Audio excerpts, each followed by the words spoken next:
Hello guys, I am CA Devesh Thakur. आज हम इस वीडियो में जानेंगे कैसे आप अपने फॉर्म 16 से अपनी income tax return ITR 1 for the financial year 1920, जिसका असेसमेंट ईयर है 2021, आप उसको भर सकते हैं।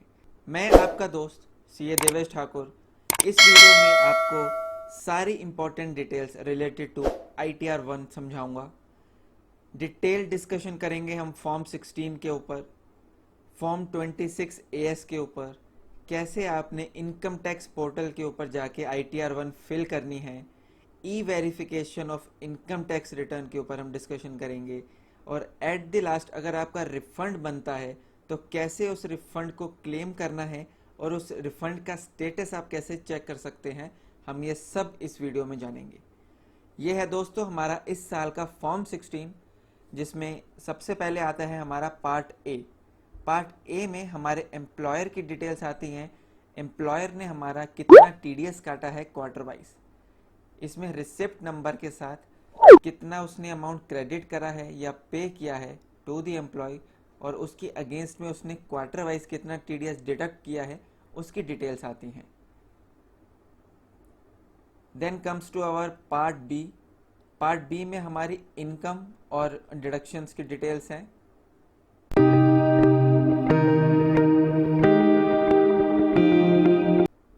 हमारे इस साल का फॉर्म 16 का पीरियड है 1 अप्रैल 2019 टू 31 मार्च 2020, जिसका असेसमेंट ईयर है 2021। पॉइंट 1 जो कि हमारा फॉर्म 16 में आता है पार्ट बी में, ग्रॉस सैलरी, जिसमें salary as per the provision contain in section 17(1), value of perquisite under section 17(2) as per form number 12BA। ये अगर आपको एप्लीकेबल है तो आपके फॉर्म 16 में एक सेपरेट फॉर्म अटैच्ड होगा। फॉर्म 12BA में अगर आपको कोई परक्विजिट मिली है, कोई अदर बेनिफिट्स मिले हैं और उसके ऊपर अगर कोई TDS डिडक्ट हुआ है, अगर आपके एम्प्लॉयर ने एम्प्लॉय से कुछ रीइंबर्समेंट करी है, उसके बाद अगर कोई TDS डिडक्ट हुआ है उस परक्विजिट के ऊपर, उस बेनिफिट के ऊपर, तो उस सब की डिटेल हमारी फॉर्म नंबर 12BA में होती हैं। देन अंडर सेक्शन 10 अगर कोई एग्जेम्प्ट इनकम है, उसकी डिटेल्स होंगी हमारी पार्ट बी में। Then comes to our deduction under section 16, जिसमें हमारी फर्स्ट और फॉरमोस्ट है स्टैंडर्ड डिडक्शन, जो कि सैलरीड एम्प्लॉय को ही एप्लीकेबल है। इस फाइनेंशियल ईयर के लिए स्टैंडर्ड डिडक्शन हमारी 50,000 रुपीज़ की है। उसके बाद अगर कोई एंटरटेनमेंट अलाउंस है आपका अंडर सेक्शन 16(2), वो आपका डिडक्शन इधर शो हो रहा होगा। अगर कोई टैक्स ऑन एम्प्लॉयमेंट आपका कटा है तो वो अंडर सेक्शन 16(3) आपका इधर शो हो जाएगा। Then comes to our sixth point, income chargeable under the head salary. इधर आपकी टोटल इनकम जो under the head salary charge हुई है इधर आ जाएगी। उसके बाद है हमारी any other reported by the employ as per section 192 2B। अगर आपका कोई हाउस प्रॉपर्टी का लॉस है, अगर आपने कोई होम लोन के ऊपर इंटरेस्ट दिया है और आपने अपने एम्प्लॉयर को उसकी इन्फॉर्मेशन दी है, तो वो आपकी अपने 7th पॉइंट पे रिफ्लेक्ट करेगी। Income under the head other sources offered for TDS। अगर कोई और इनकम है, कोई इंटरेस्ट इनकम है, या फिर हाउस प्रॉपर्टी के अलावा और भी कोई आपकी इनकम है जिसके ऊपर आप TDS कटाना चाहते थे ताकि आपका एम्प्लॉयर ही उसके ऊपर TDS डिडक्ट कर ले, तो वो अमाउंट आपका इधर रिफ्लेक्ट करेगा। उसके बाद आती है हमारी डिडक्शन अंडर चैप्टर 6 से, जो कि हमारी फेमस डिडक्शंस हैं, जिसमें हमारी life insurance premium, health medical claim, PPF, ये सारी डिडक्शंस हमारी कवर होती हैं। आपने जिस जिस इन्वेस्टमेंट के अंदर इन्वेस्ट किया होगा, आपने अगर एम्प्लॉयर को डिटेल दी हैं टाइमली, तो वो आपके फॉर्म 16 में रिफ्लेक्ट करेंगी। इनकेस अगर आपके फॉर्म 16 में रिफ्लेक्ट नहीं कर रही हैं और आपने डिपॉजिट की थी अपनी डिडक्शंस की डिटेल, तो आप अपने अकाउंट्स डिपार्टमेंट को अप्रोच कर सकते हैं उसके रिगार्डिंग। सेक्शन 80E की कोई इंटरेस्ट डिडक्शन है आपकी, अगर आपने कोई इंटरेस्ट ऑन एजुकेशन लोन लिया है, वो आपका इधर रिफ्लेक्ट कर रहा होगा। कोई डोनेशन है, इंटरेस्ट अंडर सेक्शन 80 TTA की, उसकी रिबेट मिल जाएगी आपको। फिर आता है हमारा 12th point, total taxable income. आपकी total taxable income after calculating deduction under chapter 6 से इधर रिफ्लेक्ट करेंगी। टैक्स ऑन टोटल इनकम, अगर आपकी टैक्सेबल इनकम 5 लाख से कम है तो आपको अंडर सेक्शन 87A उसकी रिबेट मिलेगी विच इज़ 12,500 और 100% of income tax which ever is less. हमारे इस केस में 8937 का टैक्स बनता था हमारी टैक्सेबल इनकम के ऊपर, जो कि 5 लाख से कम है, इसलिए इस असेसी को 87A के अंडर रिबेट मिली है। अगर आपकी 5 लाख से एक्सीड कर रही है तो आपको 87A की रिबेट नहीं मिलेगी। और wherever surcharge is applicable, आपका सरचार्ज और हेल्थ एंड एजुकेशन से इसका अमाउंट इधर आ जाएगा। टोटल टैक्स पेबल आपका 17th पॉइंट पे है। और अगर इन केस कोई रिलीफ मिली है आपको अंडर सेक्शन 89, यानी कोई पिछले साल की salary as an arrear receive हुई है या फिर एडवांस सैलरी कोई रिसीव हुई है, उसकी अगर कैलकुलेशन होगी वो आपको एम्प्लॉयर फॉर्म 16 के साथ अटैच करके देगा, जिसकी डिटेल आपकी पॉइंट नंबर 18 में रिफ्लेक्ट करेगी। Then comes to point number 19 जो कि हमारा लास्ट पॉइंट है, नेट टैक्स पेबल। ये इतना अमाउंट आपकी इस साल की इनकम के ऊपर पेबल बनता है। अगर एम्प्लॉयर ने पूरा डिडक्ट किया है टीडीएस तो आपका अमाउंट आपके पार्ट ए में, जो कि क्वार्टर वाइज डिटेल थी, इधर आपका रिफ्लेक्ट करेगा, जिसका टोटल आप पार्ट ए के सेकंड पेज पे देख सकते हैं। ये आपका टोटल अमाउंट आएगा और इन वर्ड्स भी आप उसको चेक कर सकते हैं अपने टोटल टीडीएस अमाउंट को। Then comes to our part B का 2F एंड 10K डिटेल्स, जिसमें हमारी एग्जेम्प्ट इनकम की डिटेल है और टैक्स डिडक्टेड समरी डिटेल्स आएंगी। समरी डिटेल में tax payable as per part B, जो कि आपका करंट एम्प्लॉयर का है, tax deducted at current employment और tax deducted at previous employment. अगर आपने इस साल में एक से ज़्यादा एम्प्लॉयमेंट करी है, यानी एक से ज़्यादा आपके एम्प्लॉयर रहे हैं फॉर द फाइनेंशियल ईयर 1920, तो आपका प्रीवियस एम्प्लॉयमेंट की डिटेल्स भी इस टैक्स डिडक्टेड समरी में शो हो रही होंगी। टोटल टैक्स डिडक्टेड 2 + 3 आपका टोटल अमाउंट इधर रिफ्लेक्ट करेगा। अगर आपका प्रीवियस एम्प्लॉयमेंट की भी डिटेल है प्लस करंट एम्प्लॉयमेंट की डिटेल है। 5th पॉइंट में नेट टैक्स पेबल या फिर रिफंडेबल। आपका अगर रिफंड बन रहा होगा तो नेगेटिव में फिगर आपको शो हो रही होगी। अगर आपका टैक्स पेबल है, जितना टैक्स पेबल है उसके ऊपर टीडीएस डिडक्ट किया है तो वो पार्ट ए में आ रहा होगा। Then comes to our form number 12BA। इसमें statement showing particulars of perquisite, other fringe benefit और amenities and profit in lieu of salary with value thereof. इधर आपके एम्प्लॉयर की डिटेल, उसका फुल एड्रेस, टैन नंबर, ये सारी financial year 1920 की full detail आएंगी आपकी, जिसमें value of perquisite as per the rules क्या हैं, amount if any recovered from the employ, अगर उस परक्विजिट के अगेंस्ट कोई एम्प्लॉय से अमाउंट रिकवर किया गया है वो हमारा कॉलम नंबर 4 में शो होगा। Column number 5 is amount if any perquisite chargeable to tax. ऐसी परक्विजिट जिसके ऊपर टीडीएस डिडक्ट करने की लाइबिलिटी अराइज होती हैं वो हमारा 5th कॉलम में शो होगा, जिसमें हमारी अकोमोडेशन है, कार एंड अदर अकोमोडेटिव हैं, स्वीपर के बेनिफिट्स हैं, gas, electricity, water, holiday expense, free meals, free education, stock option, other benefits, amenities. हमारे इस केस में हमारे को value of any other benefit, amenity, service और प्रिविलेज मिली है 17080 की, जो कि हमारी टैक्सेबल टू टैक्स है, जिसका हमारे 5th कॉलम में भी अमाउंट आया है। ये हमारा अमाउंट हमारे फॉर्म 16 के पार्ट बी में रिफ्लेक्ट कर रहा है। पॉइंट नंबर 1 अंडर बी में value of perquisite under section 17(2) as per form number 12BA wherever applicable. जिस परक्विजिट के ऊपर आपका टैक्स एप्लीकेबल हुआ है वो आपका पॉइंट बी में आएगा। ITR 1 भरने के लिए आपको 2 डॉक्यूमेंट्स पहले ही तैयार रखने हैं अपने पास। एक है आपका फॉर्म नंबर 16, सेकंड है आपका फॉर्म नंबर 26AS। अब हम देखते हैं form number 26AS in detail. फिर हम इनकम टैक्स की वेबसाइट पे जाके देखेंगे कैसे आप अपनी income tax return ITR 1 file कर सकते हैं फॉर द फाइनेंशियल ईयर 1920। ये है फ्रेंड्स हमारा form number 26AS for the financial year 1920 assessment year 2021।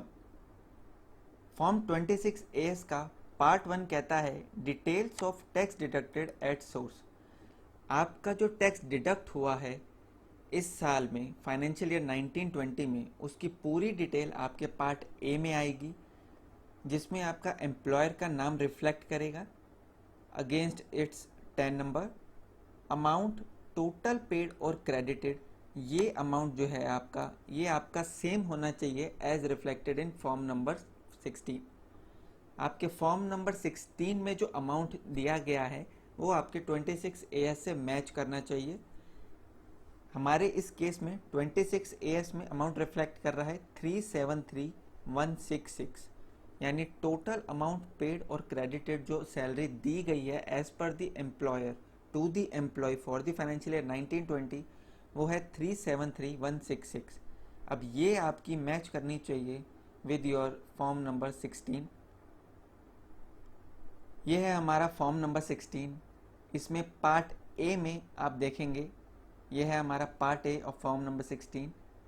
Total amount paid और क्रेडिटेड 373,166, ये आपका मैच होना चाहिए with your 26AS।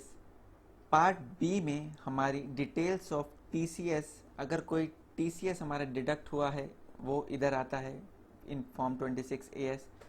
Part C में details of tax paid other than TDS और TCS, ये हमारा इधर रिफ्लेक्ट करेगा। पार्ट डी है हमारा डिटेल्स ऑफ पेड रिफंड। अगर आपको इस साल कोई इनकम टैक्स रिफंड रिसीव हुआ है for the previous assessment years, उसका अमाउंट आपका इधर रिफ्लेक्ट करेगा, और उसके ऊपर जो इंटरेस्ट आया होगा वो आपका अदर इनकम में इस साल चार्जेबल टू टैक्स है। काफ़ी सारे असेसी उसको मेंशन करना भूल जाते हैं या फिर उन्हें ध्यान नहीं रह पाता while filing income tax return. आपको अगर पिछले साल का कोई इनकम टैक्स रिफंड रिसीव हुआ है फ्रॉम इनकम टैक्स डिपार्टमेंट, उसके ऊपर जो इंटरेस्ट कैलकुलेशन है, इंटरेस्ट पार्ट जो है वो आपका इस फाइनेंशियल ईयर के लिए टैक्सेबल होता है, वो आपको अदर इनकम में शो करना होता है, जिसके ऊपर आपको टैक्स पे करना है अगर आपकी टैक्स लायबिलिटी बनती है। Then comes to part E, details of SFT transaction. इसमें हमारी स्पेसिफिक एंट्रीज हैं जिनकी डिटेल्स इनकम टैक्स डिपार्टमेंट के पास जाती हैं। फॉर एग्जांपल,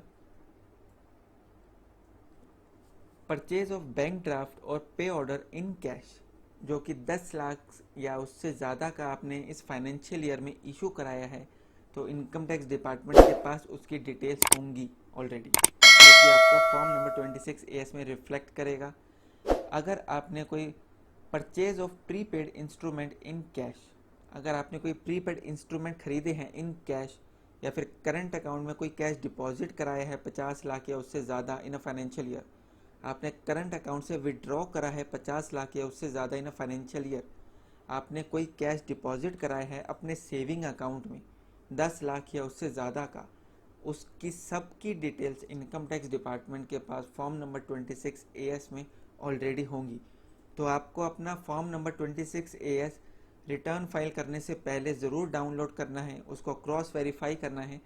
इसमें आपकी कोई अगर टर्म डिपॉजिट है 10 लाख से ऊपर की भी, वो भी रिफ्लेक्ट करेगी। कोई क्रेडिट कार्ड आपने पेमेंट करी है इन कैश 1 लाख से ज़्यादा, या फिर 10 lakh in any other mode, cash में 1 लाख की लिमिट है और in any other mode 10 lakh की लिमिट है। कोई अगर क्रेडिट कार्ड की आपने पेमेंट्स करी हैं, आपने कोई डिवेंचर खरीदे हैं, कोई शेयर्स खरीदे हैं, बाईबैक ऑफ शेयर्स करा है, म्यूचुअल फंड यूनिट्स खरीदी हैं जो कि 10 लाख या उससे ज़्यादा की है इन फाइनेंशियल ईयर, कोई आपने फॉरेन करेंसी खरीदी है 10 लाख या उससे ज़्यादा, इन सब की डिटेल्स आपके पास गवर्नमेंट के पास 26AS में ऑलरेडी रिफ्लेक्ट करेंगी। परचेज और सेल ऑफ इमूवेबल प्रॉपर्टी, अगर आपने कोई प्रॉपर्टी खरीदी या बेची है जिसकी ट्रांजैक्शन वैल्यू, जिसका सेल कंसिडरेशन या परचेज कंसिडरेशन 30 लाख या उससे ज़्यादा का है, या जिसकी स्टैम्प वैल्यू कैलकुलेट करी गई है अथॉरिटी ने वैल्यू जो 30 लाख या उससे ज़्यादा की हैं उसकी भी डिटेल हमारे फॉर्म नंबर 26AS में आएंगी। आपने कोई कैश पेमेंट करी है फॉर गुड्स और सर्विसेज, उसकी भी डिटेल 26AS में होंगी। तो आपको अपने फॉर्म नंबर 26AS को ज़रूर चेक करना है before filing income tax return for the financial year 1920। आइए अब हम देखते हैं इनकम टैक्स पोर्टल पे जाके कैसे हमने income tax return ITR 1 file करनी है। यह है फ्रेंड्स हमारी इनकम टैक्स की वेबसाइट www.incometaxindiaefiling.gov.in। ITR 1 भरने से पहले सबसे पहले ये देख लेते हैं एलिजिबिलिटी क्या है फॉर फाइलिंग ITR 1। ITR 1 कौन कौन से टैक्स पेयर्स भर सकते हैं?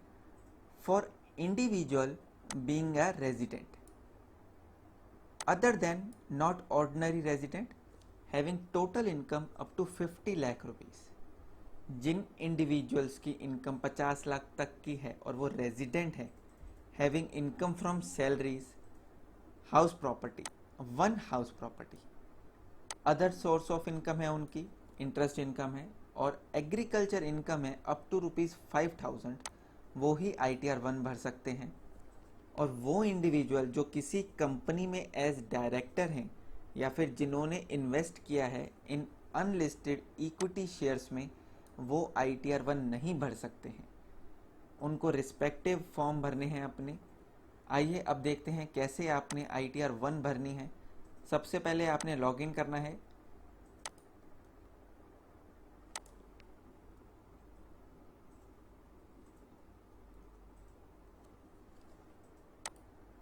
यह है हमारा इनकम टैक्स का डैशबोर्ड।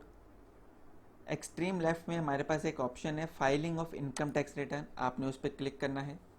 पैन नंबर आपका रिफ्लेक्ट करेगा। असेसमेंट ईयर, इस साल का हमारा असेसमेंट ईयर है 2021। फिर हमने सेलेक्ट करना है ITR फॉर्म नंबर, जो कि हमारे इस केस में है ITR 1। फाइलिंग टाइप हम सेलेक्ट करेंगे original oblique revise return. Submission mode, हमारे पास दो सबमिशन मोड हैं। इधर आप ऑनलाइन प्रिपेयर कर सकते हैं इनकम टैक्स के पोर्टल पे ही और उसको सबमिट कर सकते हैं ऑनलाइन, या फिर आप ऑफलाइन यूटिलिटी को डाउनलोड कर सकते हैं, उससे XML जनरेट करेंगे और उस XML को इधर आपने लाके अपलोड करना है। हम इस वीडियो में प्रिपेयर एंड सबमिट ऑनलाइन के ऊपर क्लिक करेंगे। The following details shall be pre filled in the ITR form. ये बेसिक डिटेल्स हैं जो आपके फॉर्म नंबर ITR 1 में प्री फिल्ड आएंगी। PAN, name, date of birth, जो कि पैन डाटाबेस के पास होगा इनकम टैक्स डिपार्टमेंट में। आपका एड्रेस, आधार, मोबाइल नंबर, ईमेल आईडी जो आपके फाइलिंग प्रोफाइल में है वो ही रिफ्लेक्ट करेगा। टैक्स पेमेंट, आपकी कोई TDS है, TCS है, वो आपके फॉर्म 26AS से ऑटो पॉपुलेटेड आ जाएंगे। Details of salary, income, allowances and deduction shall be pre-filled from Annexure 2 of Form 24Q. Types of house property shall be pre-filled from last filed ITR. अगर आपने कोई house property से कोई income है और उसकी detail आपने पिछले साल ITR में मेंशन की थी, उस हाउस प्रॉपर्टी की डिटेल आपके इस साल भी रिफ्लेक्ट करेगी। कोई इंटरेस्ट इनकम है, आपको कोई टर्म डिपॉजिट के ऊपर इंटरेस्ट आया है, तो वो आपका फॉर्म नंबर 26AS में रिफ्लेक्ट करेगा। Details of interest income under section 244A from income tax refund, यानी अगर आपका इनकम टैक्स रिफंड के ऊपर कोई इंटरेस्ट बनता था और आपको रिसीव हुआ है, वो अमाउंट आपका ऑटोमेटिकली फेच हो जाएगा एज पर सेक्शन 244A, जो कि आपके फॉर्म नंबर 26AS में भी रिफ्लेक्ट करेगा। Tax relief under section 89 shell be pre field from annexure 2 of form number 24Q। 24Q हमारा TDS का रिटर्न फॉर्म है जो कि एम्प्लॉयर सबमिट करता है क्वार्टरली बेसिस पे। Bank details shall be pre field from last filed ITR and filing profile. अगर आप फर्स्ट टाइम अपनी ITR 1 भर रहे हैं तो इधर कोई भी बैंक डिटेल्स शो नहीं होंगी। अगर आपने पिछले साल कोई भी बैंक डिटेल्स फीड करी थी या आपने वेरिफिकेशन में अपना प्री वैलिडेट बैंक अकाउंट किया है, वो बैंक अकाउंट आपको रिफ्लेक्ट करेगा। देन है verification detail, self representative PAN details as applicable based on login in PAN. Bank details हमारे इधर शो होंगे। जोन जोन से बैंक डिटेल्स आपने फीड करे हैं आप उसको सेलेक्ट कर सकते हैं फॉर रिफंड पर्पस। अगर आपने पिछले साल कोई और बैंक सेलेक्ट किया था तो इस साल कोई लिंक नहीं है कि आपने उसी बैंक अकाउंट में ही इस साल भी रिफंड क्लेम कराना है। इस साल का रिफंड आप किसी और बैंक अकाउंट में भी करवा सकते हैं क्रेडिट। उसमें सिर्फ आपको चेक बॉक्स टिक करना है उसके अगेंस्ट आपने किस बैंक अकाउंट में रिफंड चाहते हैं।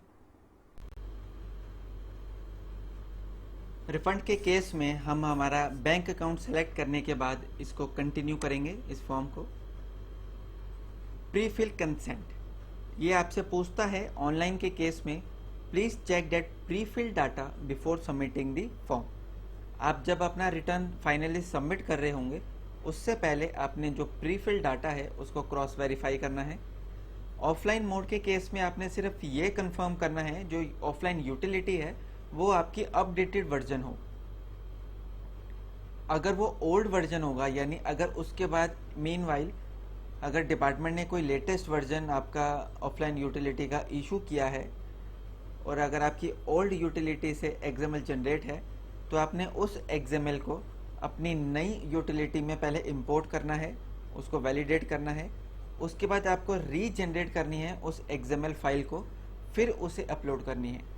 अगर अपलोड के टाइम पे कोई एरर आ रहा है तो आपने सबसे पहले ऑफलाइन के केस में अपनी यूटिलिटी का वर्जन चेक करना है। अगर वो ओल्ड है तो वो अपलोड नहीं लेगा उस फाइल को। देन आपको आई एग्री के चेक बॉक्स पे टिक करना है। I agree to check all the pre fill data, personal income deduction, bank account, tax detail and make necessary changes to report the correct details. इसके बाद आप continue करेंगे। ये आपका ITR 1 सहज इंडियन इनकम टैक्स रिटर्न का form open हो जाएगा। सबसे पहले हमारे पास जनरल इंस्ट्रक्शंस हैं इन case of ITR 1। While filing the data in online return please do not click back button in browser और प्रेस बैक स्पेस बटन। आपने ITR 1 भरते टाइम कोई बैक बटन प्रेस नहीं करना है, उससे आपका डाटा अगर अनसेव्ड है तो आपको फिर से रिटर्न भरनी पड़ेगी, फिर से सारा प्रोसेस स्टार्टिंग से आपको करना पड़ेगा। इसलिए बार बार आप उस रिटर्न को सेव करते रहें। All amounts are in Indian rupees. Calendar is provided for selecting the date field format. अगर इन केस कोई डेट फील्ड मैंडेटरी है उसके अगेंस्ट में आपको कैलेंडर प्रोवाइड किया गया है जिसका फॉर्मेट है DD MM YY। आपको इस फॉर्मेट में उस डेट को सेलेक्ट करना है। All grey field are auto filled और नॉन एडिटेबल, आप उसको एडिट नहीं कर सकते और वो ऑटो फिल्ड आएंगी। It is good practice to save your work frequently. आपने अपने काम को फ्रीक्वेंटली सेव करते रहना है। ITR में अगर आपको कोई कॉलम सेलेक्ट करना है, कोई एडिशनल रो आपने ऐड करनी है किसी पर्टिकुलर में किसी फील्ड में, तो आप ऐड बटन करके उसको इंसर्ट कर सकते हैं। आपने कोई रो डिलीट करनी है, अगर कोई इन केस एक्स्ट्रा रो आपने ऐड कर दी थी और अब उसकी ज़रूरत नहीं है या फिर कोई एक्स्ट्रा रो ऑलरेडी थी, आप उसे डिलीट कर सकते हैं। Please enter only the value wherever the information is needed in percentage. जहाँ पे आपको परसेंटेज अगर पूछी गई है तो आपने सिर्फ वैल्यू फीड करनी है, परसेंटेज का सिंबल नहीं लगाना है। सपोज आपने वैल्यू अगर 60% फीड करनी है तो आपने सिर्फ 60 लिखना है उस फील्ड में, 60% नहीं लिखना है।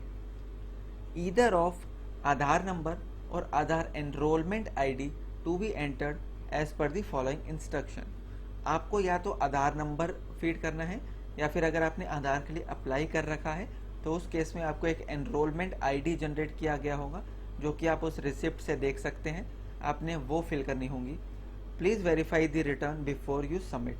अब हम स्टार्ट करते हैं हमारा ITR 1 फॉर्म जिसका पार्ट 1 है जनरल इन्फॉर्मेशन, जिसमें हमारा पैन नंबर ऑटो फिल्ड आया है, आप देख सकते हैं। First name, last name, Aadhaar number, date of birth, mobile number और हमारा email ID। Address for correspondence हमारा ऑटो फील्ड आया है। नेचर ऑफ एम्प्लॉयमेंट, आपने अपना नेचर ऑफ एम्प्लॉयमेंट सेलेक्ट करना है। आप सेंट्रल गवर्नमेंट एम्प्लॉय हैं, स्टेट गवर्नमेंट हैं, पब्लिक सेक्टर अंडरटेकिंग हैं, पेंशनर हैं, अदर्स हैं या फिर नॉट एप्लीकेबल है। हमारे इस केस में अदर है क्योंकि वो एक प्राइवेट सेक्टर में एम्प्लॉय हैं। Then comes to filed under section, आप किस सेक्शन के अंडर अपनी ITR 1 भर रहे हैं। अगर आप ऑन और बिफोर ड्यू डेट भर रहे हैं, इस साल की ड्यू डेट एक्सटेंड कर दी गई है till 30th of November 2020 as of now. कोविड-19 के चलते टैक्स पेयर्स को रिलैक्सेशन दी गई है। आप अगर सेक्शन 139(1) में रिटर्न भर रहे हैं यानी ऑन और बिफोर द ड्यू डेट, तो आपने 139(1) सेलेक्ट करना है। अगर आपकी ड्यू डेट एक्सीड हो जाती है इन केस, तो आपने सेक्शन 139(4) सेलेक्ट करना है। और अगर आप रिवाइज रिटर्न भरना चाहते हैं, आपने कोई उसके बाद कोई एरर था, कोई क्लैरिकल एरर रह गया था, या फिर कोई अपडेशन आप करना चाहते हैं अपनी प्रीवियस फाइल्ड ITR में, देन आपको सेक्शन 139(5) सेलेक्ट करना है। इन केस आपको कोई नोटिस आया है और आप उस नोटिस के अगेंस्ट ये रिटर्न फाइल कर रहे हैं, देन आपको filed in response to notice, फिर आपने अपना नोटिस सेलेक्ट करना है अंडर सेक्शन 139(9) जो कि डिफेक्टिव रिटर्न में आता है। टैक्स पेयर्स को काफ़ी नोटिस इशू होते हैं under section 139(9). Then comes to our 142(1), 148, 153A and 153C। अगर किसी नोटिस के अगेंस्ट में आप कोई रिटर्न भर रहे हैं, देन आपको ये सेलेक्ट करना है। हमारे इस केस में हम ITR 1 भर रहे हैं ऑन और before due date. Income tax department बार बार आपको ये पॉपअप मैसेज आएगा कि it is a good practice to save your work frequently, हमने उसे सेव करना है। इस साल से एक नई चीज़ आई है, are you filing return of income under 7th proviso to section 139(1) but otherwise not required to furnish return of income. Income tax department ये आपको बता रहा है, अगर आपकी रिटर्न भरने की लायबिलिटी नहीं बनती है एज पर सेक्शन 139(1), लेकिन फिर भी अगर आप 7th प्रोविजो के किसी भी पॉइंट में कवर होते हैं, तो भी आपको इनकम टैक्स रिटर्न भरनी है।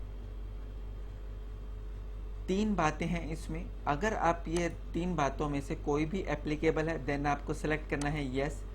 यस के केस में, have you deposited any amount और aggregate of amount exceeding ₹1 crore in 1 और more current account during the previous year. अगर आपने पिछले फाइनेंशियल ईयर यानी फाइनेंशियल ईयर 1920 में 1 करोड़ से ज़्यादा कोई कैश डिपॉजिट किया है in current account, then you are required to select option yes. in that case आपको इधर अमाउंट स्पेसिफाई करना है। हम सपोज करते हैं कि हमने 1,54 लाख रुपीज़ डिपॉजिट किए थे करंट अकाउंट में, देन आपको इधर अमाउंट स्पेसिफाई करना है। सेकेंड पॉइंट है, have you incurred expenditure of an amount और aggregate of amount exceeding ₹2 lakh for travelling to a foreign country for yourself और फॉर एनी अदर पर्सन। आप अगर खुद की वजह से फॉरेन कंट्री में घूमकर आए हैं या किसी काम से गए थे किसी और पर्सन की वजह से, और आपने 2 लाख से ज़्यादा का खर्चा किया है फॉर ट्रैवलिंग पर्पस, देन आपको सेलेक्ट करना है येस। उस केस में आपको अमाउंट स्पेसिफाई करना है। सपोज हम मॉरिशियस टूर पे गए थे और हमने 3.5 लाख रुपए एक्सपेंस खर्च किया था ऑन आवर ट्रैवलिंग, तो हमने 3.5 लाख इधर मेंशन करना है। थर्ड पॉइंट है, have you incurred expenditure of amount और aggregate of amount exceeding ₹1 lakh on consumption of electricity during the previous year. आपने अगर इलेक्ट्रिसिटी कंज्यूम करी है इन प्रीवियस फाइनेंशियल ईयर जो कि 1920 है और उसका अमाउंट 1 लाख से ज़्यादा एक्सीड करता है, देन आपको उस अमाउंट को इधर स्पेसिफाई करना है। सपोज हमने 2,90,000 रुपये इलेक्ट्रिसिटी कंजम्पशन में खर्च किए थे। अगर ये एप्लीकेबल है तो ही आपको इसमें यस करना है और अमाउंट स्पेसिफाई करना है। हमारे इस केस में ये नहीं है तो हम इसको नो कर देंगे। Computation of income and tax, B1 का फर्स्ट पार्ट है ग्रॉस सैलरी, जो कि हमारा कैलकुलेट होके आएगा IA plus IB plus IC। अब बारी आती है कि आप अपने फॉर्म 16 को रेफ़र करें, आपकी ये सारी डिटेल्स आपके फॉर्म 16 में मेंशन होंगी। अब आप देखिए, B1 का फर्स्ट पॉइंट का ए पार्ट कहता है सैलरी एज पर सेक्शन 17(1). अब आप अपने फॉर्म 16 को देखिए, जिसका पार्ट बी का फर्स्ट पॉइंट का ए पार्ट कहता है salary as per the provision contain in section 17(1). आपने वो सेम अमाउंट इधर फीड करना है। हमारे इस केस में अमाउंट है 483259। हम उसे अगेंस्ट सेक्शन 17(1) फीड करेंगे। Then comes to our B value of perquisite as per section 17(2), जो कि हमारा फॉर्म नंबर 12BA में था। आप अपने फॉर्म 16 को रेफर करें, अगर उसमें अमाउंट रिफ्लेक्ट कर रहा है तो हमें रिफ्लेक्ट करना है इधर। हमारे इस केस में अमाउंट आ रहा है 17080। Then comes to our C point, profit in lieu of salary as per section 17(3). Form number 12BA में अगर ये आपकी कैलकुलेशन है तो आपको वो अमाउंट इधर स्पेसिफाई करना है। हमारे फॉर्म 16 में ये अमाउंट नहीं है, इसलिए हम इधर ये फीड नहीं कर रहे हैं। It is a good practice to save. हमें फिर से नीचे जाके फॉर्म को सेव करना चाहिए। अब हम इसको प्रोसीड करते हैं। Then comes to salary oblique pension. अगर आपकी कोई एग्जेम्प्ट इनकम है तो आपने इधर स्पेसिफाई करना है। एग्जेम्प्ट इनकम में सबसे पहले है हमारा लीव ट्रेवल कंसेशन, देन है हमारा remuneration receive as an official by whatever name called of an embassy, high commission, allowances और perquisite, then death cum retirement gratuity received, commuted value of pension received, earned leave encashment on retirement, first proviso, compensation limit notified by central government in the official gazetted, second proviso, compensation under scheme approved by the central government, amount received or receivable on voluntary retirement or termination of service, tax paid by employer on non-monetary perquisite, allowances to meet expenditure incurred on house rent, prescribed allowances और benefits या any other allowance। अगर कोई exempt income है और आपके form 16 में reflect कर रही है, देन आपको उसका अमाउंट उस पर्टिकुलर के अगेंस्ट ऐड करना है। आप इधर से कॉलम ऐड कर सकते हैं अगर एक से ज़्यादा exempt इनकम है। देन है हमारा नेट सैलरी। नेट सैलरी आप अपने फॉर्म 16 से चेक कर सकते हैं, जिसमें पॉइंट नंबर 3 में हमारी total amount of salary received from current employer आ रही है 500,339। Then comes to our deduction under section 16, जो कि हमारी सबसे फर्स्ट और फॉरमोस्ट है स्टैंडर्ड डिडक्शन 50,000 रुपीज़ की। ये हमारी ऑटो पॉपुलेटेड आई है। देन है हमारा एंटरटेनमेंट अलाउंस अंडर सेक्शन 16(2) और प्रोफेशनल टैक्स अंडर सेक्शन 16(3). अगर कोई अमाउंट आपका फॉर्म 16 में है और इधर नहीं आ रहा है, आप उसे फीड कर सकते हैं।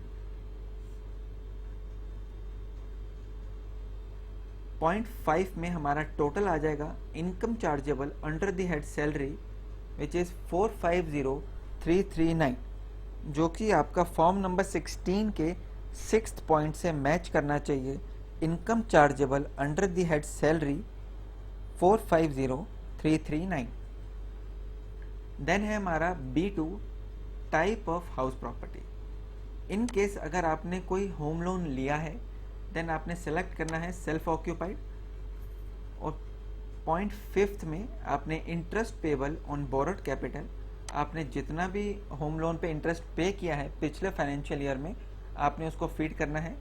ये इंटरेस्ट सर्टिफिकेट आपने जिस बैंक से लोन लिया है, चाहे वो NBFC है चाहे वो फाइनेंशियल इंस्टीट्यूशन है, आपने उससे जाके अपने पिछले फाइनेंशियल ईयर का इंटरेस्ट सर्टिफिकेट रिसीव करना है। उसका जो अमाउंट है आप इधर फीड कर सकते हैं। सपोज 1,15,000 आपने इंटरेस्ट ऑन होम लोन पे किया है पिछले फाइनेंशियल ईयर में, तो आपने इधर फीड करना है। हमारे इस केस में एसएससी ने कोई लोन नहीं लिया था, तो हमने इस पे नील रखेंगे हम।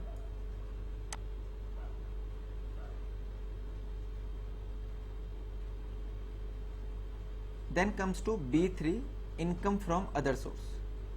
इनकम फ्रॉम अदर सोर्स में आपके सेविंग बैंक अकाउंट में आपने जो इंटरेस्ट अर्न किया है, आपने जो फिक्स डिपॉजिट करी हैं बैंक्स में, पोस्ट ऑफिसेज में या फिर कोऑपरेटिव सोसाइटी में, उस पे जो इंटरेस्ट आपको रिसीव हुआ है आपने इनकम फ्रॉम अदर सोर्स में दिखाना है। Then comes to interest from income tax refund. इसमें आपने जो पिछले साल का इनकम टैक्स रिफंड में जो इंटरेस्ट कंपोनेंट रिसीव हुआ है आपने उस इंटरेस्ट कंपोनेंट को इधर मेंशन करना है। Then comes to family pension और एनी अदर, कोई और आपकी कोई अदर इनकम है आप इधर स्पेसिफाई कर सकते हैं।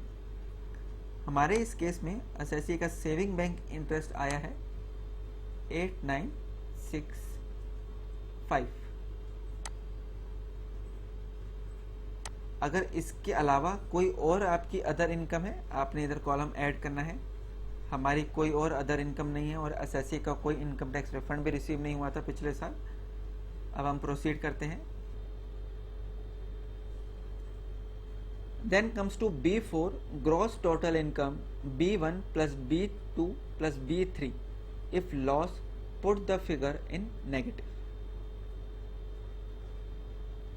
हाउस प्रॉपर्टी के केस में एक इंपॉर्टेंट बात है, maximum loss from house property that can be set off is ₹2 lakh. अगर आपने इस लॉस को कैरी फॉरवर्ड करना है या सेट ऑफ करना है तो आपने use ITR 2। In that case आपको ITR 2 फिल करनी है, ITR 1 नहीं फिल करनी है। To avail the benefit of carry forward and set off loss please use ITR 2।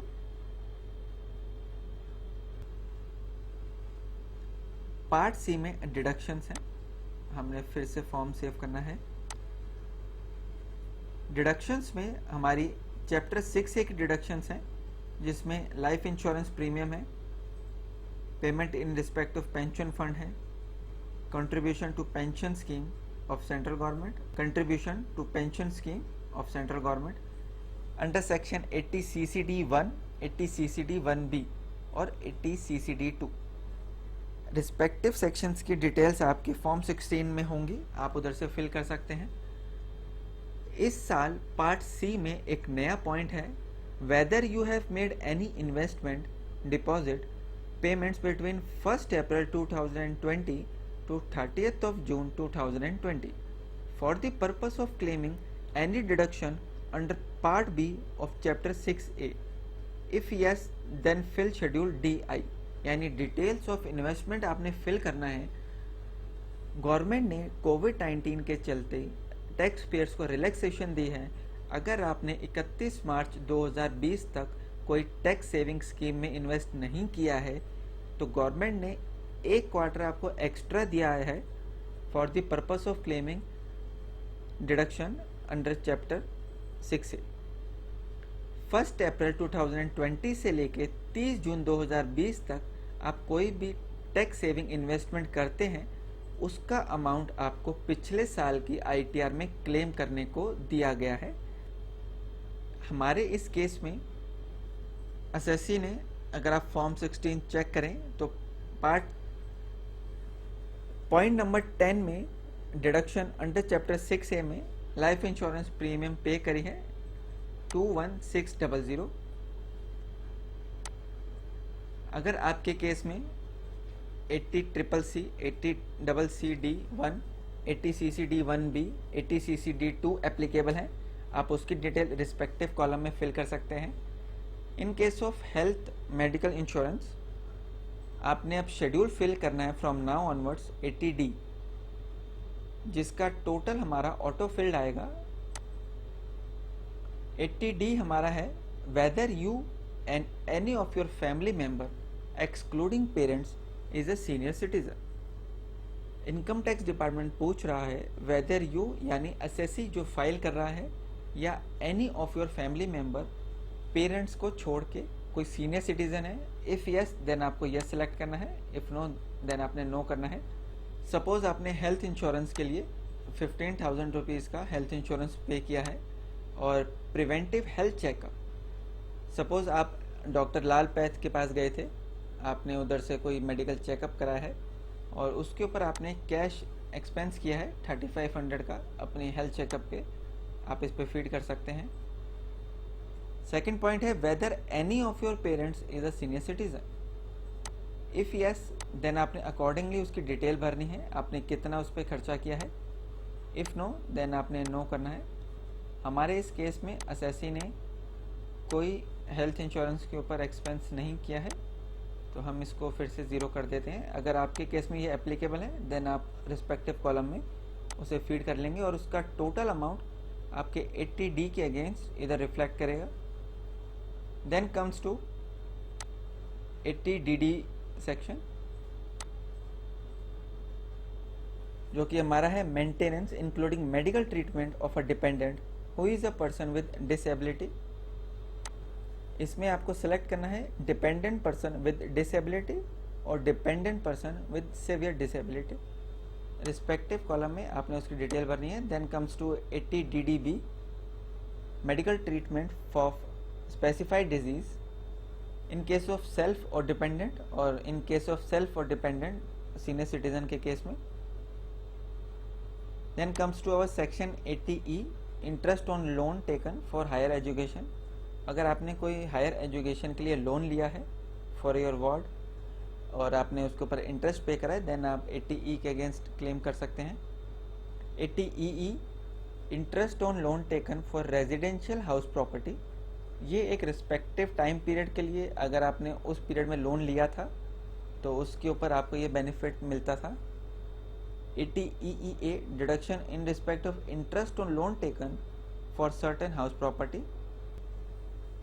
Then comes to section 80EEB deduction in respect of purchase of electric vehicle. आप इस पर deduction claim कर सकते हैं। और इस साल अगर आपने कोई डोनेशन दी है देन आपको 80G का शेड्यूल फिल करना है। आपने 80G के शेड्यूल में जाना है जहाँ पे आपने 100% और 50% डिडक्शंस की डिटेल भरनी है, विदाउट क्वालिफाइंग लिमिट और विद क्वालिफाइंग लिमिट। इसकी डिटेल आपकी डोनेशन स्लिप से आप ले सकते हैं।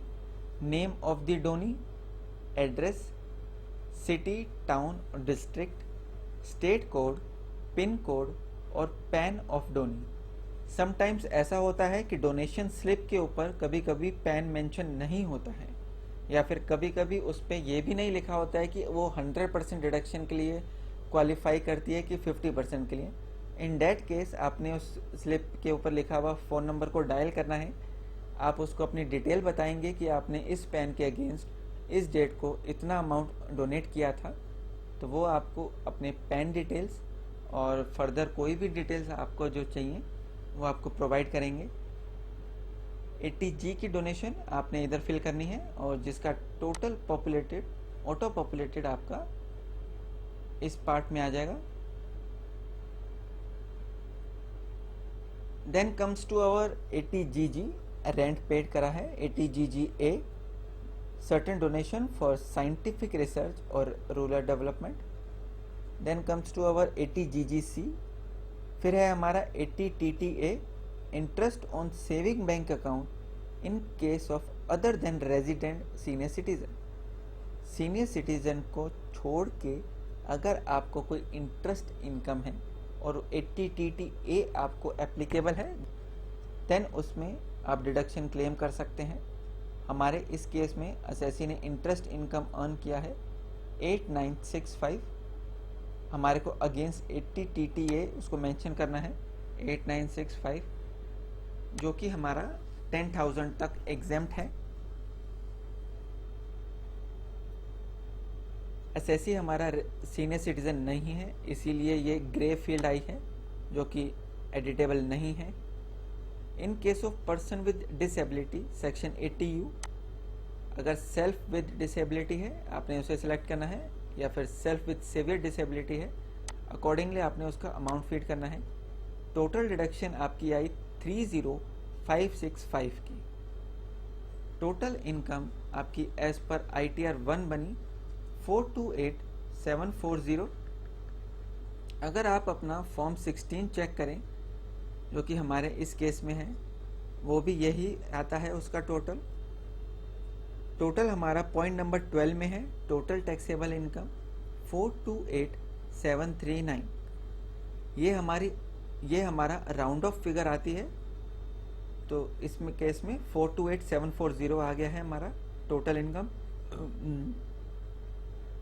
इस केस में हमारी टोटल इनकम आ गई है 428740। Then comes to section exempt income. अगर आपकी एग्रीकल्चर इनकम 5000 से एक्सीड करती है then other ITR as applicable has to be file. और अगर एग्रीकल्चर इनकम है आपकी और वो 5000 तक है तब आपको इसको स्पेसिफाई करना है, या फिर और कोई अदर एग्जेम्प्ट इनकम है जैसे स्टैट्यूटरी प्रोविडेंट फंड रिसीव्ड हुआ है, recognise provident fund received, approved superannuation fund received, कोई अलाउंसेस हैं, award instituted by government, armed forces family pension in case of death during operational duty, any income as refer to in section 1026, कोई dividend income आपको receive हुई है या फिर any other income है। हमारे इस केस में अदर इनकम एग्जेम्प्ट इनकम कोई भी एप्लीकेबल नहीं है तो हमने इसको एज इट इज़ लीव करना है।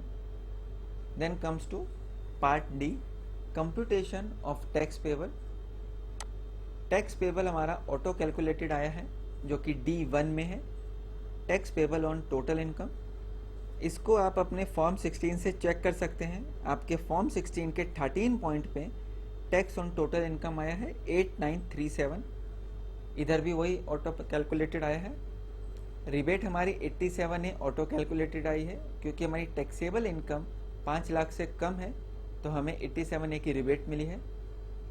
टैक्स पेबल आफ्टर रिबेट, हमारे इस केस में टैक्स पेबल नहीं है। अगर आपके केस में टैक्स पेबल आ रहा है आफ्टर रिबेट, उसके ऊपर health and education cess auto populated आएगा। रिलीफ अंडर सेक्शन 89A, अगर आपकी 89A के अंदर कोई रिलीफ है तो आपने एक 10E फॉर्म है इनकम टैक्स की वेबसाइट पे जो कि आप लॉगिन करने के बाद देख सकते हैं, आपने वो भी फिल करना है। Then comes to balance tax after relief. In case आपने कोई एडवांस टैक्स की लायबिलिटी लेट पे करी है या फिर रिटर्न लेट पे कर रहे हैं तो interest under section 234A, B और C ऑटो कैलकुलेटेड आ जाएगा। अगर आप रिटर्न अपनी लेट फाइल करेंगे उस केस में आपको एक पेनल्टी या फिर लेट फीस एप्लीकेबल हो जाएगी as per the under section 234F, वो भी इधर ऑटो पॉपुलेटेड आएंगी। Total tax fees and interest आपका D11 में आ जाएगा। हमारे इस केस में टैक्स पेबल नहीं है। हम प्रोसीड करते हैं। फॉर्म को आपने सेव करते रहना है। नेक्स्ट है हमारा टैक्स डिटेल, जिसमें आपकी TDS डिटेल्स आएंगी as per form 16 issued by employer. All TDS, TCS, IT details entered by you will be overwritten with the details available with e-filing. If you have any additional TDS, TCS details other than refreshed value, you may enter the same. Do you want to continue? अगर इधर आपकी कोई भी detail ऐसी है जो कि reflect होनी चाहिए थी और नहीं हो रही है, देन आपने इसको रिफ्रेश करना है। रिफ्रेश के बाद भी अगर कोई डिटेल नहीं आती है देन आप उसको फीड कर सकते हैं। तो हम इधर फीड कर सकते हैं। हमने क्लिक करना है 10 नंबर ऑफ द एम्प्लॉय, हम अपने फॉर्म 16 से देखकर इसमें फीड कर लेंगे। क्योंकि TDS की हमारी ड्यू डेट एक्सटेंड कर दी गई है 4th क्वार्टर की, जो कि 4th क्वार्टर था हमारा 1 जनवरी 2020 टू 31 मार्च 2020, जिसकी ड्यू डेट 30th अप्रैल थी, उसको एक्सटेंड करके 30th जून कर दी गई है। अकॉर्डिंगली आपको फॉर्म 16 इशू होंगे। आप वेट कर सकते हैं अपने फॉर्म 26AS का अपडेशन के लिए, या फिर अगर आप पहले फाइल कर रहे हैं तो आप इधर अपना डाटा फीड कर सकते हैं अगर आपके पास TDS सर्टिफिकेट रिसीव हो गया है। हमारे इस केस में TDS डिडक्ट नहीं हुआ है, इसलिए फ्रेश होने के बाद भी, इसलिए रिफ्रेश करने के बाद भी कोई डिटेल्स नहीं आई हैं। आपके केस में जो एप्लीकेबल है फॉर्म 16 के केस में अगर कोई रिफ्लेक्ट नहीं कर रहा है आप इधर फीड कर सकते हैं। अदर देन फॉर्म 16 है आप इधर फीड कर सकते हैं शेड्यूल TDS 2 में। फॉर्म 16C ये एप्लीकेबल तब होता है अगर बीइंग अ लैंडलॉर्ड आपने रिसीव किया है rent in excess of 50,000 per month. अगर आपने टेनेंट से 50,000 से ज़्यादा आपने रेंट रिसीव किया है पर मंथ, उस केस में टेनेंट ने आपका टीडीएस डिडक्ट किया होगा, वो अमाउंट आपका एज फॉर्म 16C आपके 26AS में रिफ्लेक्ट करेगा, जो कि आपका टीडीएस का शेड्यूल 3 में इधर रिफ्लेक्ट करेगा। इनकेस अगर वो रिफ्लेक्ट नहीं कर रहा है और आपने टेनेंट से फॉर्म 16C रिसीव कर लिया है, आप अकॉर्डिंगली उसकी डिटेल्स फीड कर सकते हैं। Then comes to detail of TCS. अगर आपका टीसीएस क्रेडिट है और रिफ्लेक्ट नहीं कर रहा है और आपके पास सर्टिफिकेट है, आप इधर फीड कर सकते हैं। Then comes to schedule of IT.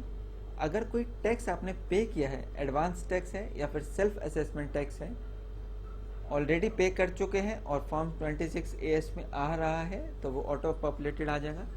In case आपने रिसेंटली पे किया है और आपके पास उसकी चालान रिसिप्ट है, तो आप चालान में से BSR code, date of deposit, serial number of challan और टैक्स पेड वो आप इधर फीड कर सकते हैं अपने चालान रिसिप्ट से देखकर। अब हम फॉर्म सेव कर लेंगे। देन हमारा कॉलम है tax paid and verification. Total advance tax paid, total self assessment tax paid, total TDS claimed और टोटल TCS क्लेम, ये हमारा आ जाएगा। अगर आपका अमाउंट कोई पेबल बनता है देन वो D13 में रिफ्लेक्ट करेगा। अगर कोई रिफंड बनता है देन D14 में आ जाएगा। पार्ट E हमारा अदर इंफॉर्मेशन है। बैंक अकाउंट डिटेल्स वो पूछता है, एक्सक्लूडिंग डोरमेंट अकाउंट्स। जो अकाउंट आपने काफ़ी टाइम से 1 या 2 या 3 साल से एक्सेस नहीं करे हैं, उनकी डिटेल्स आपने इधर मेंशन नहीं करनी है। बाकी कोई भी account at any time during the previous year आपने हेल्ड किया था, चाहे वो 31 मार्च 2020 को ही अकाउंट ओपन हुआ है, आपने उस अकाउंट की डिटेल भी इधर लिखनी है।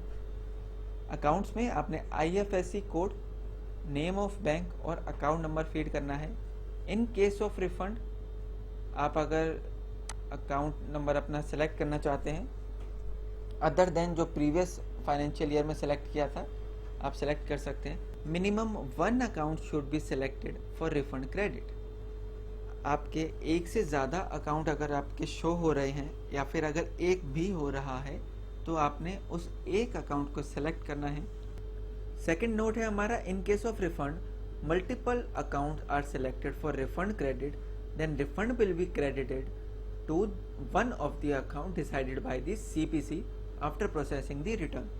अगर आपने गलती से एक से ज़्यादा अकाउंट सेलेक्ट कर लिए हैं और आपने रिटर्न सबमिट कर दी है, इन दैट केस जब आपकी ITR प्रोसेस होगी, CPC सेल आपका ऑटोमेटिकली कोई भी अकाउंट सेलेक्ट कर लेगा और उस अकाउंट में आपका रिफंड क्लेम क्रेडिट कर देगा। देन आपने अपनी वेरिफिकेशन करनी है। I further declare that I am making this return in my capacity as. अगर आप खुद भर रहे हैं देन आपने सेल्फ सेलेक्ट करना है। अगर आपके बिहाफ पे कोई रिप्रेजेंटेटिव आपकी ITR भर रहा है देन आपने रिप्रेजेंटेटिव सेलेक्ट करना है। प्लेस, आप किस स्टेट से अपनी रिटर्न भर रहे हैं आपने वो फिल करनी है। हमारे केस में एसएससी की स्टेट है हरियाणा, तो आपने इधर हरियाणा लिखना है। देन है note, submission date is the system date of E-filing portal of the income tax department. Verification date is the date of E-verification at E-filing portal of the income tax department. यानी verification date वो मानी जाएगी जिस दिन आप E-वेरीफाई करेंगे at E-filing portal.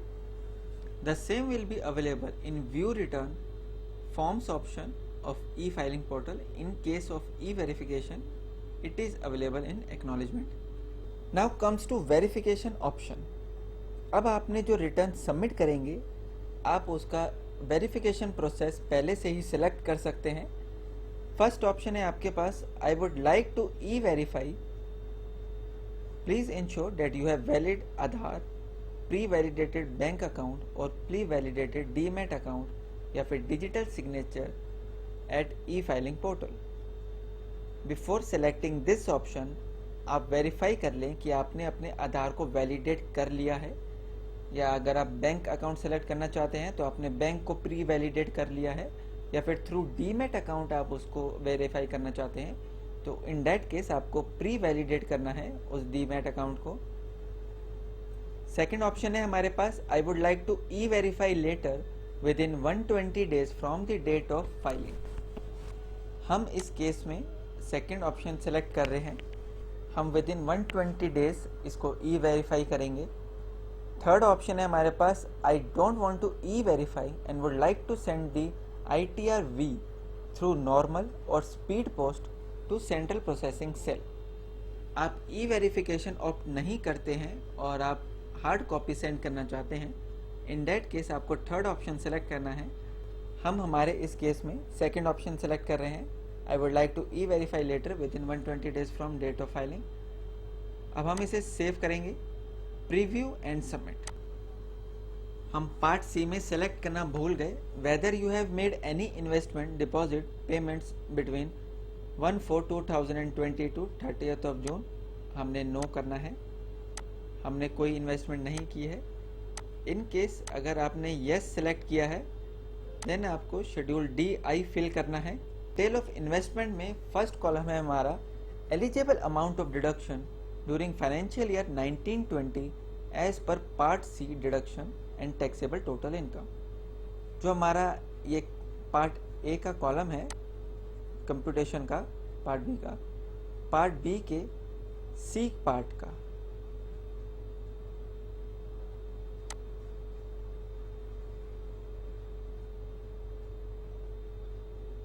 इसमें हमारा 80C ऑटो पॉपुलेटेड आया है। अगर और भी कोई हमारी डिडक्शन थी जो हमने फीड करी हैं, वो इधर ऑटो पॉपुलेटेड आ जाएंगी। Then comes to deduction attributable to investment expenditure made between 1/4/2020 to 30th of June 2020 out of column number 2। आपने इस कॉलम नंबर 2 में से कितना अमाउंट 1/4/2020 से 30 जून 2020 में जमा किया है, हमें उतना अमाउंट लिखना है। सपोज आपने 21,600 में से 1,500 रुपये 1 अप्रैल 2020 से 30 जून 2020 तक डिपॉजिट किए थे, तो आपने इधर रिफ्लेक्ट करना है। हमारे इस केस में असेसी ने इस टाइम पीरियड में कोई इन्वेस्टमेंट नहीं की है, तो हमने ज़ीरो करना है।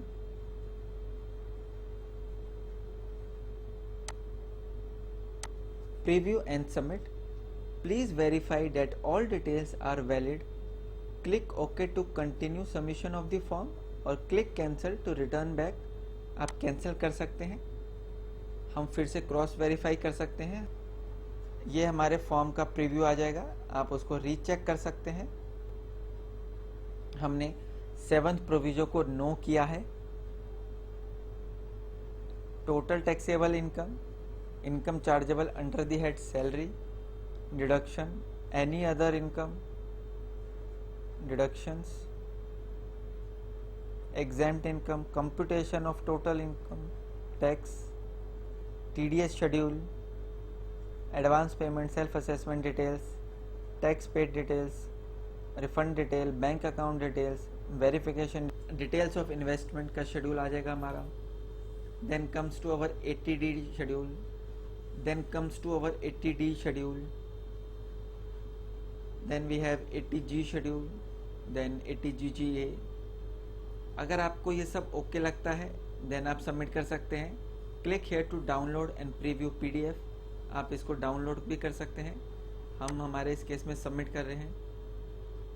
सबमिट करने के बाद एक मैसेज पॉपअप आता है, download ITR-V acknowledgement. Your return has been successfully uploaded and the transaction ID is this.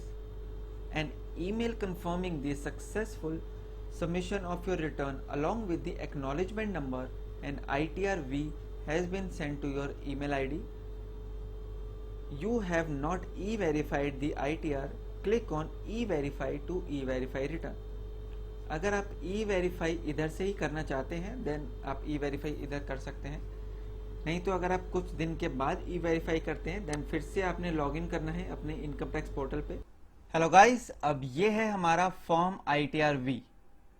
इस बारी ये जो एक्नॉलेजमेंट का प्रोसेस है, ये 2 स्टेप्स में है। अगर आपने लेटर ऑन सेलेक्ट किया है to e verify your return, या फिर आपने थर्ड ऑप्शन सेलेक्ट किया था कि मैं विद इन 120 डेज उसकी हार्ड कॉपी सेंड करूंगा, then it is a process of 2 steps. पहला स्टेप आपका फुलफिल हो गया है, आपके ईमेल आईडी पे ITR-V आपको रिसीव हुआ है, जिसमें आपका name, PAN number, filed under section, form number और e filing acknowledgement number mentioned है। इसमें ऊपर स्पेसिफिकली लिखा गया है where the data of the return of income in form ITR-1 Sahaj filed but not verified electronically, यानी अभी तक आपने अपनी ITR को इलेक्ट्रॉनिकली वेरीफाइड या फिर फिजिकल हार्ड कॉपी सेंड नहीं करी है, अभी सिर्फ ITR-1 फाइल हुई है। इस ITR-V में सिस्टम जनरेटेड बारकोड है जो कि आपका पेन बेस्ड है। Instructions, please send the duly signed preferably in blue ink. Income tax department चाहता है कि वो प्रेफरेबली आप एसएससी ब्लू इंक में साइन करके भेजें अगर आप हार्ड कॉपी सेंड कर रहे हैं। Form ITR-V to central processing centre, income tax department, Bengaluru 560500 by ordinary post or by speed post only, so as to reach within 120 days from the date of submission of ITR. Alternatively, you may e-verify the electronic transmitted return data using Aadhaar OTP or log in to e-filing account through net banking login or EVC obtained generated using pre-validated bank account, DMAT account or EVC generated through bank ATM. If form ITR-V is received beyond the 120 days of the electronic transmission of return data or e-verified beyond the 120 days of the electronic transmission of the return data, then the day on which e-verified or the ITR-V is received at the CPC Income Tax Department would be treated as the date of filing of income tax return. अगर आपने 120 दिन के बाद ई verify किया या फिर 120 दिन के बाद CPC सेंटर को आपके ITR-V की हार्ड कॉपी सबमिट हुई, तो उस दिन, जिस दिन वो रिसीव होगी या जिस दिन आप ई वेरीफाई करेंगे, उस दिन को माना जाएगा कि आपने अपनी ITR फाइल करी है, and all the consequences of income tax act shall accordingly will be applicable. Form ITR-V shall not be received in any other office of the income tax department. यानी आप सिर्फ CPC सेंटर जो Bengaluru address mentioned है, आप उसी पे ही उसकी hard copy भेजेंगे। ऑर्डिनरी पोस्ट या फिर स्पीड पोस्ट से और कोई मोड एप्लीकेबल नहीं है। The confirmation of receipt of this form will be send to the email ID register in the e-filing account. On successful verification, the return filing acknowledgement can be downloaded from e-filing portal as a proof of completion of process of filing the return of income.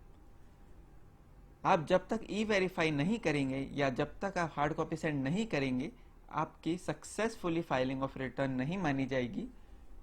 इसीलिए आप अगर e-verify कर सकते हैं तो वो best option है आपके लिए, ताकि ऑन द स्पॉट आपका काम हो जाए।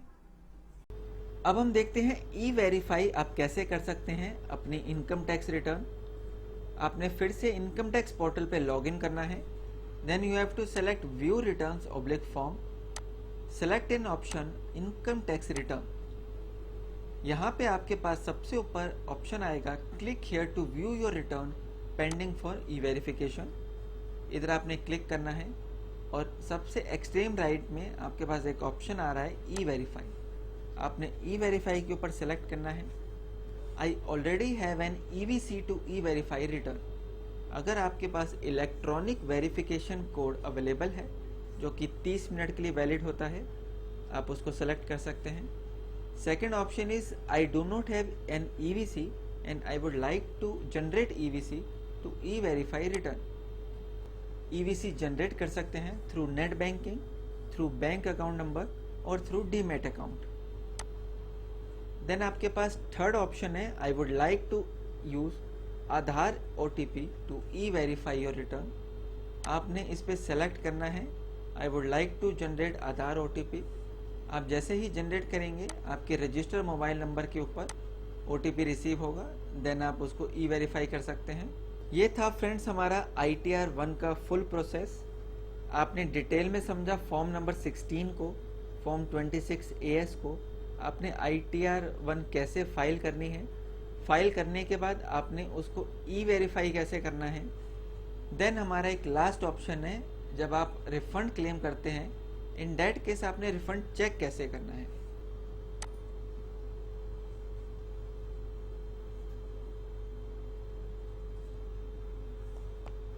इनकम टैक्स रिफंड चेक करने के लिए आपने सबसे पहले विजिट करना है इनकम टैक्स की वेबसाइट incometaxindia.e-filing.gov.in। होम पेज पे एक्सट्रीम लेफ्ट मेन्यू बार में हमारे पास एक ऑप्शन है चेक रिफंड डिस्पैच स्टेटस। आपने अपनी इनकम टैक्स रिटर्न का रिफंड इधर से चेक करना है। कंटिन्यू टू NSDL वेबसाइट, ये आपको NSDL की वेबसाइट पे रीरूट कर देगा NSDL की वेबसाइट पे, जहाँ पे आप अपना रिफंड ट्रैक कर सकते हैं। यहाँ पे आपने अपना पैन नंबर फीड करना है, उसके बाद आपने कैप्चा कोड टाइप करना है, देन क्लिक ऑन प्रोसीड। हमारे इस केस में रिफंड नहीं था जो हमने अभी ITR फाइल करी है। अगर आपका रिफंड बनता है और आपने क्लेम किया है, इधर आपको अपना स्टेटस चेक मिल जाएगा। यहाँ पर आप अपना स्टेटस चेक कर सकते हैं after filing income tax return.